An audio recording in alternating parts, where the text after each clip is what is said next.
Est-ce que tu as fait ton auto-évaluation des 10 obstacles à la confiance en toi?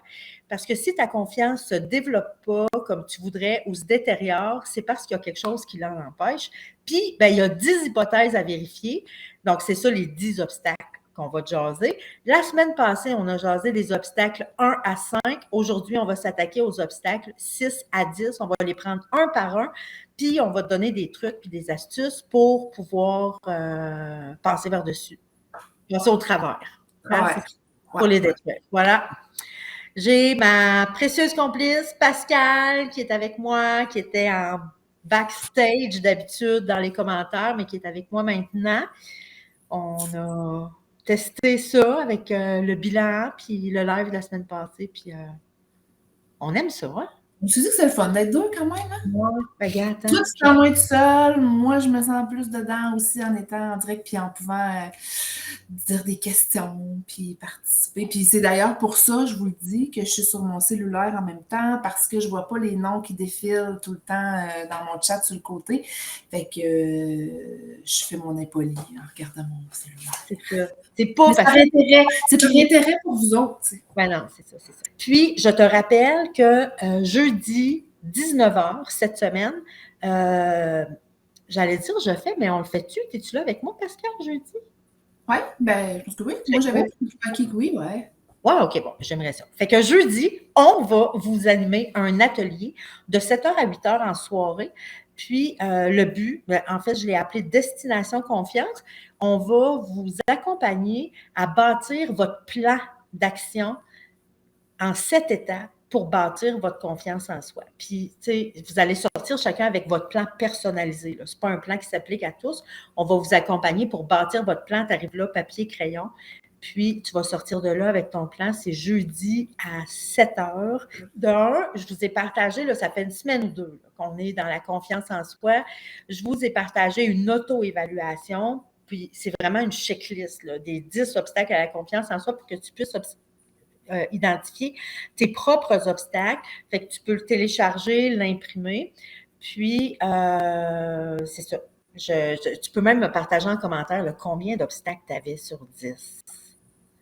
Puis la semaine passée, on a vu, il y en avait plusieurs qui avaient 6 obstacles, 7 obstacles, 8 obstacles. Puis sérieux, si vous avez autant d'obstacles à votre confiance, ben c'est normal qu'elle ne se développe pas. Mais là, vous allez avoir les trucs et astuces pour passer au-delà de ces obstacles-là. Puis vous allez ça permet ça de mettre le doigt précisément sur quoi tu devrais travailler pour avoir vraiment des résultats. Fait que, puis si tu te demandes où j'ai pris ces 10 obstacles-là, en fait, ce que je t'ai transmis, là, j'ai adapté mon évaluation que je faisais dans mon ancienne vie de psy. Moi, j'ai été psychologue de 2000 à 2017. Puis il y en a beaucoup de gens qui sont venus me consulter parce qu'il y avait un problème de confiance en soi. Puis ce que je faisais à l'évaluation, c'est que j'évaluais ces 10 obstacles-là pour savoir sur quoi on aurait besoin de travailler. C'est à partir de là que je bâtissais mon plan d'intervention. Fait que là, tu peux, toi, t'auto-évaluer pour voir sur quoi tu as besoin de travailler. Fait que là, on va commencer avec le 6e obstacle. Puis là, je te rappelle là, que si tu dis comment ça qu'elle commence avec le 6e, là, moi, c'était le 4e que j'avais, mon obstacle. Dans notre live de la semaine passée, on a détruit l'obstacle 1, 2, 3, 4, 5.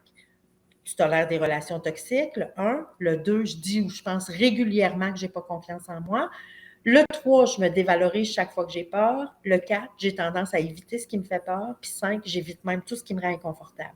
Si tu te retrouves dans ces obstacles-là puis tu as manqué le live de la semaine passée, il est disponible en rediffusion sur notre groupe. Fait que là, on va y aller avec l'obstacle numéro 6. Puis Pascal, je vais te laisser le lire. Comme ça, oui. On va trouver un moyen là, d'avoir un rythme là, entre nous deux. Je m'habitue à juste. Voilà.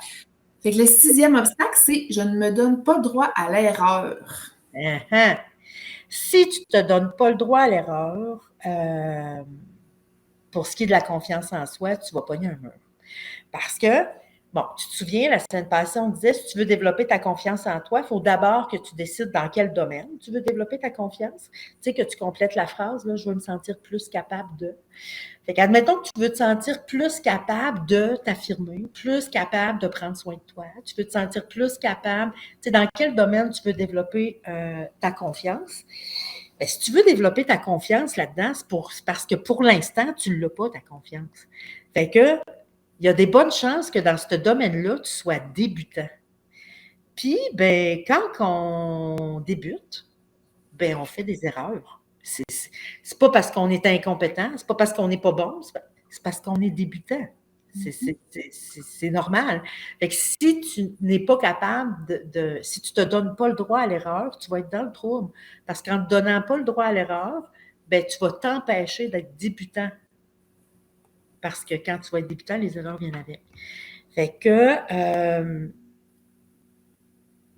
si tu ne te donnes pas le droit à l'erreur, là, j'ai envie de te dire qu'une fois rendu adulte, là, qui c'est qui va te donner ce droit-là? Il n'y a personne. Quand même que je te dirais, gars, moi, là, je te donne le droit. Puis Pascal embarque avec moi. On vous donne le droit. Tiens, je te le donne, le droit à l'erreur. Il n'y a plus personne qui peut te donner de permission à l'âge que tu as. Fait que c'est toi, aujourd'hui, qu'il va falloir qu'il te donne cette permission-là. Puis, si ça peut t'aider, des fois, de le nommer différemment, ça change vraiment quelque chose. Plutôt que de dire, bien, à partir de maintenant, je vais me donner le droit à l'erreur, tu pourrais te dire, à partir de maintenant, je me donne le droit d'être débutante. Parce que c'est ça, l'affaire. Puis, de faire des erreurs, bien, ça vient avec le fait d'être débutant. On s'en sort pas. Fait que si ce que tu as envie, c'est de développer ta confiance, il va falloir que tu te donnes ce droit-là d'être débutant. Puis répète-toi autant que possible. Pour moi, là, une des façons de contrer cet obstacle-là, c'est qu'à chaque fois que tu as peur de faire une erreur, répète-toi-le. Karen, c'est normal, tu es débutante. Tu vas faire des erreurs. Puis quand tu fais une erreur, ben oui, j'ai fait une erreur. C'est pas parce que je suis pas bonne, c'est pas parce que je suis incompétente, c'est parce que je suis débutante. Puis c'est normal de faire des erreurs quand on est débutant. Fait que c'est ça que j'avais envie de te dire sur l'obstacle numéro 6. Fait que, je suis curieuse de voir, ça fait-tu du sens pour toi? Qu'est-ce que ça éveille quand tu entends ça? Pascal, je te laisse regarder les commentaires parce que moi, je les vois pas. Je les vois pas. Et non, il y a Suzanne qui dit « Je débute malgré les erreurs. J'apprends comme apprendre à lire, à marcher, apprendre le piano. » Tu peux pas être bon en partant, là. Tu peux pas. C'est pas possible. Mais c'est parce qu'on dirait qu'on trouve ça plus normal pour un enfant ou pour un bébé, tu sais. Ouais. Un bébé commence à marcher, pouf, tombe ses fesses, tu sais, c'est normal. On trouve ça, c'est cute. C'est bon, oui. Je suis en train d'apprendre à marcher, il a tombé. T'imagines-tu si le bébé, là, parce que ça, il y a plein d'adultes qui font ça, là. Imagine-toi si le bébé tombe ses fesses puis il dit « Oh, je suis même pas capable de marcher. Je suis pas capable de marcher. Fait que j'arrête, tu sais, ou je suis pas bon. C'est pas parce qu'il est pas bon, c'est parce qu'il commence. Mais rendu adulte, si tu n'as jamais affirmé tes limites, mais quand tu commences, c'est comme le bébé qui commence à marcher. C'est pas parce qu'on est rendu adulte que quand on commence quelque chose, on n'est plus débutant. On est débutant, puis on va faire des erreurs. Puis si tu veux développer ta confiance, il va falloir que tu te donnes cette permission-là. Mais je te rappelle, pas la permission de faire des erreurs, la permission d'être débutant. Puis faire des erreurs, ça vient avec. C'est comme un droit qui vient avec cette permission-là.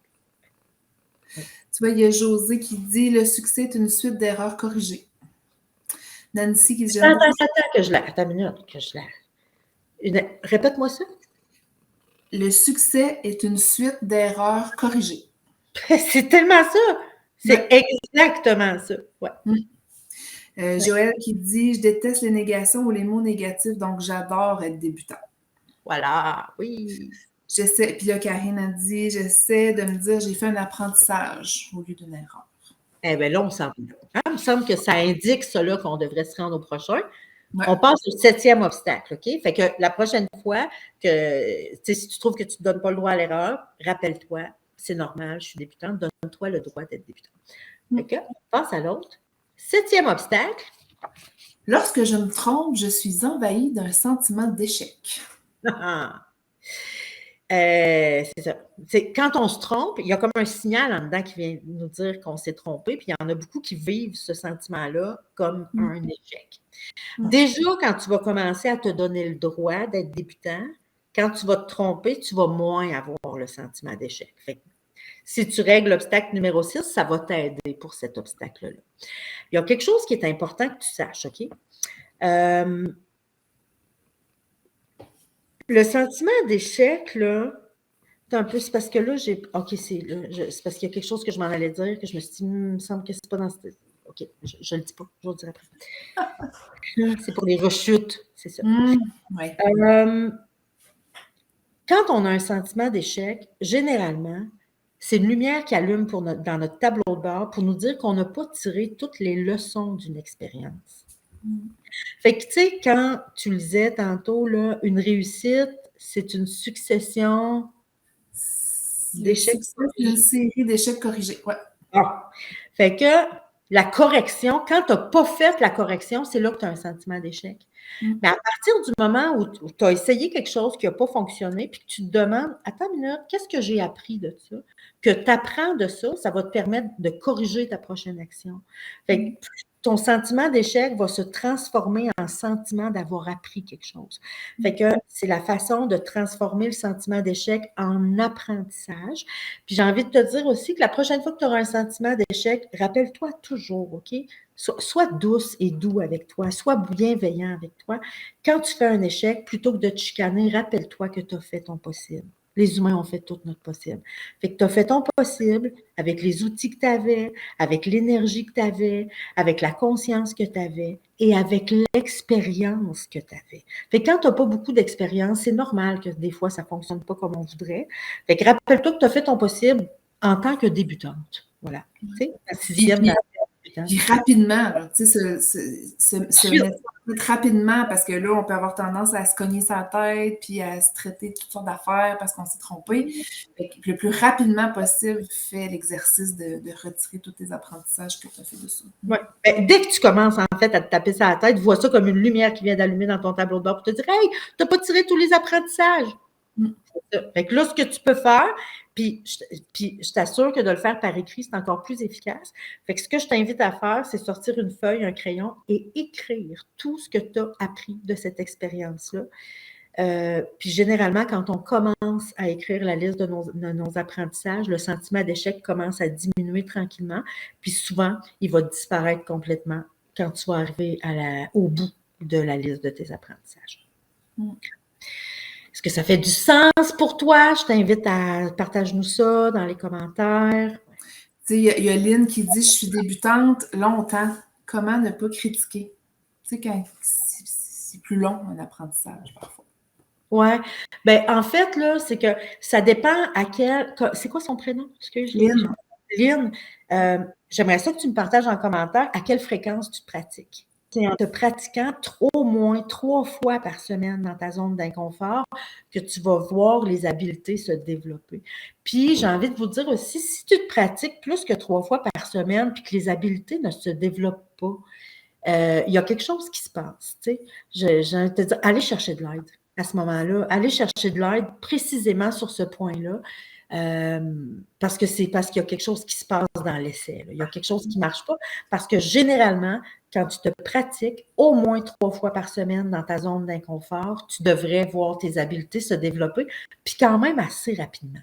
Fait que si tu fais ça et ça ne donne pas de résultat, va vérifier auprès d'un spécialiste de la question. Tu sais. De la même façon que si je te disais, tu sais, hey, je vais faire du ski, puis je me pratique à faire mes slaloms, puis on dirait que je ne l'ai pas pantoute, puis même que je commence à avoir mal aux genoux. Des fois, d'essayer de se sortir de là tout seul, c'est dur. Puis des fois, un entraîneur va te regarder descendre une fois, puis il va dire, regarde, là ton problème. Fait que gossez pas trop longtemps quand vous essayez, puis que ça ne donne pas ce qui serait supposé de donner. C'est ça.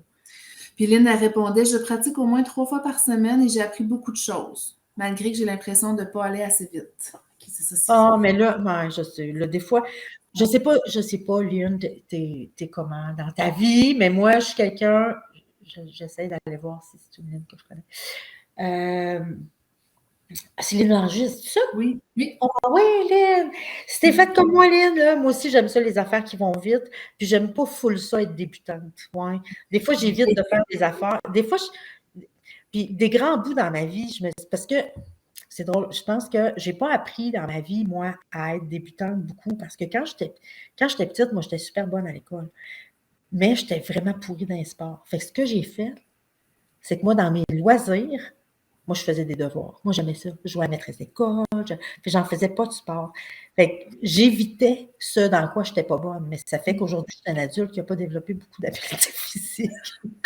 Là, mais en bas, moins, tu sais. Fait que ça m'a amené, je suis pas full bonne à tolérer d'être débutante, tu sais. En fait, c'est dur. Je trouve ça dur. Oui, c'est Mais dur. c'est ça. C'est vrai que c'est dur. Puis Lynn, je sais qu'on aimerait ça devenir experte tout de suite, mais tu sais, c'est important que tu regardes ton évolution, tu sais. Note ton évolution sur 1000 à la limite, tu sais. Tu es bonne à combien de 1 à 1000? Tu sais, prends un gros chiffre pour voir tes petites évolutions. Puis à chaque semaine, prends le temps de voir pour voir que tu grandis. Des fois, tu peux même te faire un dessin, tu sais, une espèce de thermomètre de 0 à 1000, tu sais, puis tu devrais devenir bonne, puis colore à mesure que ça monte, tu sais, pour avoir conscience de ce que tu fais. Puis assure-toi de vraiment célébrer tes pas, parce que ça aide à les intégrer. Mais je comprends que des fois, on aimerait ça que ça aille Plus vite. que ça aille vite. Ouais. Là, tellement vite que là, je vais leur passer. Il faudrait passer au prochain, hein? On enchaîne. D'accord. Fait que quand tu es pris d'un sentiment d'échec, rappelle-toi que tu as fait ton possible, que tu es débutante, que ça va à une vitesse de débutant, puis fais la liste de tes apprentissages à chaque fois. Le Huitième, parfois j'essaie, mais quand ça ne fonctionne pas, j'abandonne. Je le sais. Puis c'est vraiment tentant. C'est tentant. Tu sais, c'est tentant parce que surtout si tu n'es pas bonne à tolérer d'être pas bonne. C'est ça. Ouais. Ben, on aime ça, être bon. Tu sais, puis quand on n'est pas bon, c'est tentant. On se rappelle qu'on est débutant. Puis là, il y a quelque chose qu'il faut que tu saches. Si tu abandonnes quand ça ne marche pas, tu ne te rendras jamais. Parce que faut que tu saches que quand tu développes une nouvelle habileté, en général, en moyenne, je devrais plutôt dire, en moyenne, les humains ont 7 rechutes. Ça veut dire que là, ils réussissent, puis le pouf, ils déréussissent. C'est-à-dire que hey, j'ai réussi là, à dire non, puis à me respecter ma limite, puis là, 2 jours après, il arrive quelque chose, puis tu dis oui, puis tu n'as pas osé dire non. Puis là, tu dis merde, j'ai rien appris finalement. Non, tu n'as pas rien appris. Tu as ta première rechute. Puis si tu as une rechute, on est content. Ça veut dire qu'il en reste juste 6. Il n'en reste plus 7. Ça veut dire que tu es plus proche de ta réussite. Fait que souviens-toi que tu vas avoir en moyenne 7 rechutes avant de devenir bon, de façon générale. Fait que quand ça ne marche pas, c'est la pire chose à faire, c'est abandonner. Si tu veux développer ta confiance sérieusement, si tu abandonnes, tu es faite, tu ne la développeras pas. Rappelle-toi que tu vas tomber au moins 7 fois. Ça, c'est une moyenne. Des fois, c'est moins, des fois, c'est un peu plus. Mais en moyenne, 7 fois, tu vas tomber avant de te rendre. Fait que tire le son, relève-toi, continue. C'est quoi ton prochain? C'est comme ça que tu vas réussir à atteindre ta confiance. Puis tu comprends bien que cet obstacle-là peut t'empêcher de développer ta confiance si tu fais ça à chaque fois. Fait que là, commentaires, objections, réactions, comment tu réagis à ça? On prend tout sauf les adultes. Joanne qui disait oui, beaucoup, je m'aperçois que je pratique aucunement. Je dois m'y mettre et ça presse. Ben oui, c'est ça. Si on ne pratique pas, on ne peut pas espérer que ça va tomber du ciel comme ça. Tu vois, ça mène déjà au 9e. La suite est tellement bien faite. Là. Il y a Karine qui dit quand il y a apparence d'éventuel échec, j'en parle à personne, puis après je dégage et je fais semblant que c'est pas arrivé. Oh, c'est une bonne tactique pour ne pas assumer. Ouais. Mais tu sais, si on arrêtait de se cacher, parce qu'il y a plein de gens qui font ça. Ben oui. Puis comme les gens cachent leur rechute, c'est comme si c'est pas normal. Ben, c'est pas juste ça, c'est que de l'extérieur, quand tu vois ça, tu vois la personne qui a réussi, puis tu as l'impression qu'elle a réussi de même. Ben, elle a eu 7-8 rechutes, elle a tombé 7-8 fois avant de réussir. Mais elle ne l'a pas dit. Elle se vantait pas, là. Elle ne disait pas. Fait que là, on le sait pas. Fait que là, on a l'impression que les gens autour de nous, ils réussissent tous de même, mais c'est pas vrai. Tu sais, tu l'aimes bien, cette phrase-là, hein? Ne compare pas ton... Je vais te laisser la dire, je sais comment tu l'aimes. C'est compare pas ton arrière-scène avec l'avant-scène de quelqu'un d'autre. Voilà. Et à vaut d'être répété, là, hein? Ne compare pas ton arrière-scène à l'avant-scène de quelqu'un d'autre. Parce qu'à l'avant-scène, les gens ont l'air de réussir comme ça. C'est sûr qu'on se flash plus quand on réussit. Tu sais, moi, là, ça fait des semaines que je vous dis « Hey, la gang, j'écris mon livre, j'achève. » J'ai commencé à écrire en octobre. Puis j'ai commencé à écrire en octobre, sérieusement. Je dépose mon manuscrit en genre, tu sais, là, la semaine prochaine, je dépose mon manuscrit. J'ai l'air hot à mort d'avoir écrit mon livre en 3 mois. Ça fait 5 ans que j'ai ça sur ma liste. que je commence à écrire, que j'abandonne, que je recommence, que je recommence, que je re-abandonne. Mais ça, j'ai pas flashé ça tant que ça, tu sais. Mais c'est ça. C'est ça, les humains. OK. Lily qui dit la persévérance, voici une qualité que je me reconnais. Merci à moi. Oui. Ouais, bravo. Bien. Ouais. Puis j'ai lu un tête de cochon. Excuse-moi, c'est parce que là, je vois les Tête de commentaires. cochon, c'est Lily aussi, ça. Lily qui dit une tête de cochon. Il y en a beaucoup qui disent qu'avoir une tête de cochon, c'est comme un défaut, tu sais.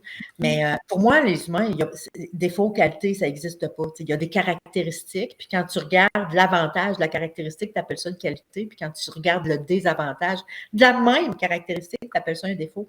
Mais les gens qu'on dit qu'ils ont une tête de cochon, c'est les gens persévérants. Tu sais. C'est la persévérance qui nous rend tête de cochon. Je dis nous parce que je m'inclus.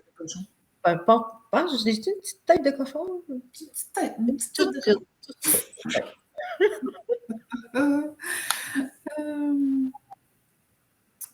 Marie qui dit, il suffit de regarder les bloopers d'émissions de télé pour voir que même les pros réussissent pas du premier coup.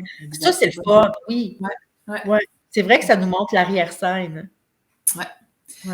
Qui dit, comme c'est bon de savoir qu'on a 7 rechutes, alors ça m'aide. Oh, je suis contente. Oui, Marie-Ève, on a parlé tantôt du bébé qui apprenait à marcher. Exact. Ouais. Marie-Ève Nadarfou qui vient d'arriver, qui donnait l'exemple du bébé qui apprend à marcher. Tu sais. Et voilà. Je crie pas dessus parce qu'il tombe. Ben non. Ouais. 9e, hein? Oui! 9e obstacle. C'est moi. Je sais pas comment bâtir ma confiance en moi. Tu sais pas comment bâtir ta confiance en toi. Là, j'espère que vous vous en doutez un peu avec tout ce qu'on a vu avec les 10 obstacles. Pour développer ta confiance en toi, faut que tu te pratiques. Il faut que tu te pratiques, puis que tu continues, même si tu fais des erreurs, puis que tu apprends de ton expérience. Mais il ne faut pas que tu te pratiques n'importe comment. Il faut, pour avoir des vrais résultats, il faut que tu te pratiques au moins 3 fois par semaine dans ta zone d'inconfort. Fait que si tu as de la misère à dire non, dans ta semaine, il faut que tu réussisses à dire non 3 fois, même si c'est inconfortable. Il faut que tu arrives à te pratiquer malgré ton inconfort. C'est là que tu vas bâtir ta confiance. Je pense que ça fait 8 cohortes qu'on a, hein, Pascal, dans le défi Confiance 21, de gens qu'on accompagne. Tu sais, le défi commence lundi. Là. Si jamais ça vous intéresse, là, si jamais vous aimez notre approche, si vous aimez notre façon d'expliquer les choses, si vous aimez l'approche, à partir de lundi, on décolle avec un groupe pendant 3 semaines où on va installer ça, là, d'aller dans la zone d'inconfort 3 fois par semaine, puis on fait ça en gang, toute une gang d'humains qui se choisissent un domaine dans lequel ils veulent développer leur confiance, puis on avance pendant 3 semaines où tu ne seras pas tout seul, tu vas être équipé, tu vas avoir des vidéos, tu vas avoir... Fait que c'est ça qu'on va faire ensemble. Fait que si tu as de la misère à faire... Ça se peut que là, avec tout ce que tu sais, tu fais comme pas besoin de personne. Moi, je suis capable tout seul, je vais le faire, c'est que je sais quoi faire. Mais si tu le sais que dans la vie, même si tu sais quoi faire, des fois, tu le fais pas, ben sache qu'on peut le faire avec toi. On t'accompagne, moi puis Pascal, pendant... en fait, c'est 4 semaines au total parce que la dernière semaine, on met les choses en place pour que ça continue. Ça commence lundi, défi Confiance 21. Fait que tu sais pas comment bâtir ta confiance en toi, pas compliqué, tu identifies ton domaine puis tu te pratiques au moins 3 fois par semaine dans ta zone d'inconfort et tu vas voir des résultats significatifs en aussi peu que 2 à 3 semaines sur ton niveau de confiance. Puis le 10e, c'est ça, c'est que là, ma réponse n'est pas longue. Tu sais. J'ai pas de plan précis pour développer ma confiance. Si tu n'as pas de plan, là, ben moi, je n'ai un pour toi. On en a un pour toi, puis on te le partage jeudi à 7 h. Fait que jeudi soir, de 7 à 8, on donne un atelier complètement gratuit sur le groupe Je suis simplement humain. Et là, on va t'accompagner à bâtir ton plan d'action pour développer ta confiance en soi. 7 étapes. Puis, si je ne me trompe pas, dans l'atelier, on fait 5 étapes. Fait qu'à la fin de l'atelier, il te reste juste 2 étapes à faire. Je pense que c'est 5. Peut-être que c'est 4, peut-être que c'est... Non, mais je pense que c'est 5. On a un plan. On a un plan, c'est ça. On a un plan. Puis si tu essaies de développer quelque chose de nouveau sans plan, c'est vraiment dur. Fait que là, ce qu'on t'offre, c'est d'avoir un plan, 2 coachs pour t'aider à bâtir ton plan puis répondre à tes questions. On fait ça jeudi. On va te donner la recette. C'est pas une recette magique. En fait, c'est pas une recette magique, c'est-à-dire que la recette, tu ne feras pas tout seul. Mais si tu fais ta recette, le résultat va être là. Fait que nous voilà au terme de ce midi express. On devrait appeler ça un midi express parce que je me sens vraiment dans un express. Les perles ont commencé, là. Déjà, c'est ça, les gens commencent à connaître comment ça fonctionne notre affaire. Fait que là, tu me partages ta perle. C'est quoi ta perle de notre rencontre? C'est quelle phrase tu as entendue avec laquelle tu vas repartir ce midi-là? Tu sais, une phrase qui t'a vraiment touché et qui fait une différence pour toi. Fait que pendant que vous partagez votre perle, je vais vous parler du défi Confiance 21. Il y a déjà une trentaine de personnes d'inscrites sur la ligne de départ, prêtes à partir lundi, si tu as envie de décoller avec nous autres. Marie-Josée va te partager le lien. Puis moi, après aussi, dans la description de la vidéo, je vais aller mettre ça dans la description. Je vais vous mettre tous les liens là. Autant l'auto-évaluation des 10 obstacles que le lien pour aller s'inscrire au défi Confiance 21 si tu as envie d'embarquer avec nous autres lundi. Tu vas avoir un e-book de 33 pages sur la confiance en soi, un cahier d'exercices de 25-26 pages, je pense, avec des exercices quotidiens pendant 21 jours. Tu vas avoir accès à un groupe Facebook, une vidéo à tous les jours. Puis là, j'ai décidé que je ne refaisais pas les vidéos, Pascal, j'ai décidé ça. Parce que oui, c'est ça. Mes vidéos de formation, c'est les vidéos que j'ai faites à la première cohorte. Puis je trouve ça vraiment le fun de voir l'évolution de quelqu'un qui n'a pas beaucoup confiance à quelqu'un qui a confiance. Fait que si tu veux avoir accès à ça, c'est dans le défi Confiance 21 que tu vas pouvoir voir ça. Puis tu as 4 coachings de groupe sur Zoom qui viennent avec. Et là, parmi les perles, Pascal va choisir quelqu'un au hasard qui va être automatiquement inscrit au défi Confiance 21 puis qui va partir avec nous autres, lundi. Fait que Pascal, c'est beaucoup les perles, c'est beaucoup les 7 rechutes, la phrase de l'arrière-scène, avant-scène, Madone qui disait ça, Jacinthe qui dit aller dans nos inconforts pour avancer, Hélène, c'est déjà le fait d'être une débutante.